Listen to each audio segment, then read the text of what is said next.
Hello, folks. This is Kerry from 401k Dexter's.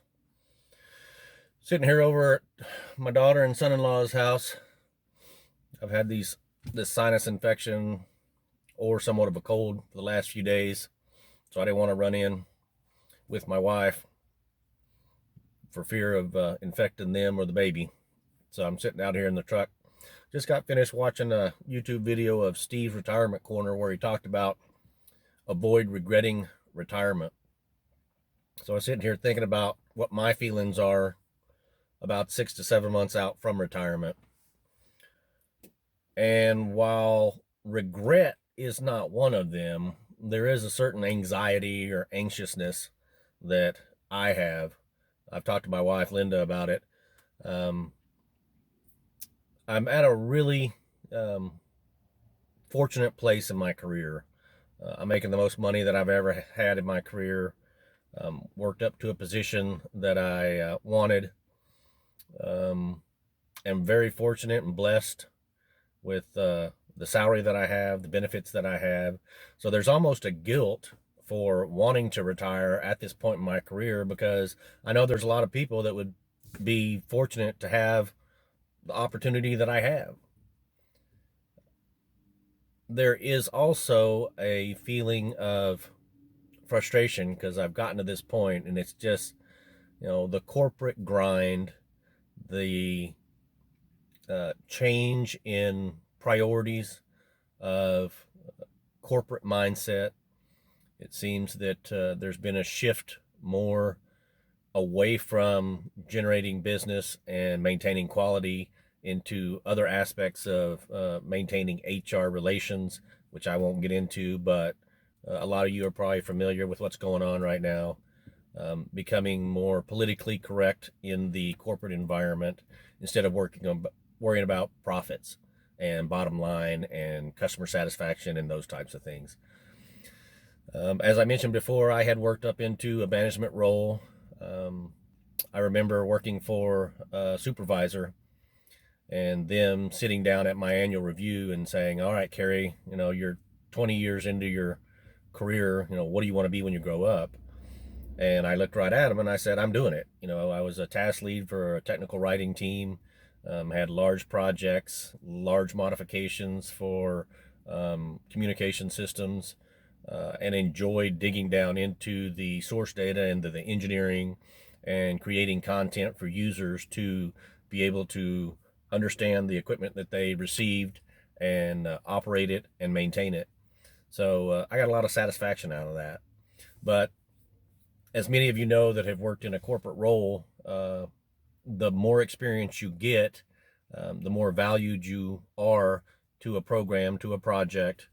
And then those leadership roles often present themselves. And as I once told a supervisor many years ago, after starting and then getting promoted pretty quick, I sat down and looked at him and I said, it's not hard to outperform because a lot of people, I think the phrase they now use is quiet quitting, just doing enough to do your job and get by. And in my eyes, I saw that many years ago. So it wasn't hard to outperform and step up and to take on those leadership roles. The bad thing was it starts pushing you into a management position where now you're getting away from the product or the processes that you enjoy doing. In my case, it was developing knowledge through the products we created and getting into more of a role of managing people and budgets and projects and schedules. And that's just something that just really didn't interest me.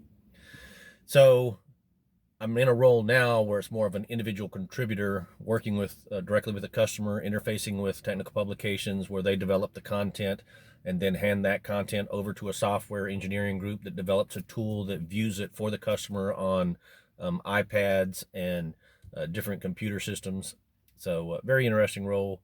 So that's something that I miss. So there's a little bit of regret there. But from the standpoint of, I've reached a point in my career where I'm doing something that I enjoy and, will I miss it? I'm also at a point where I'm ready to spend time with Linda away from work. All these years of working and me going in, The last couple of years we've been working from home after COVID hit, and I've been enjoying that. Now we're slowly migrating back into the office, and I guess I'm spoiled in the sense that I enjoy spending time with my wife, and we enjoy doing things together, whether it's fishing or working out the homestead, um, working in the garden, working in the kitchen, cooking up dinners together. Those are things that we enjoy. So I know a lot of people talk about when you retire, spending more time with your spouse might be a concern. To me, I look forward to it, and I hope she feels the same way. So there are a lot of mixed emotions going into retirement. Um, the the most, I guess, the one that I feel the most is excitement. I'm ready to shift into this next phase in our lives, spend more time together, do the things that we want to do. This YouTube is one of those things where it not only captures our journey, but also gives me a hobby to jump into. I've always been interested in technology and graphics and videos, and so I'm kind of playing with this and having fun with it. We'll see where it goes. But just thought I'd put a video out there kind of showing you where I'm at 6 to 7 months out, the feelings that I'm having, what I'm going through, and maybe some of you guys and gals out there can relate to it. So you guys have a good weekend. Happy Easter. 401k Dexters out.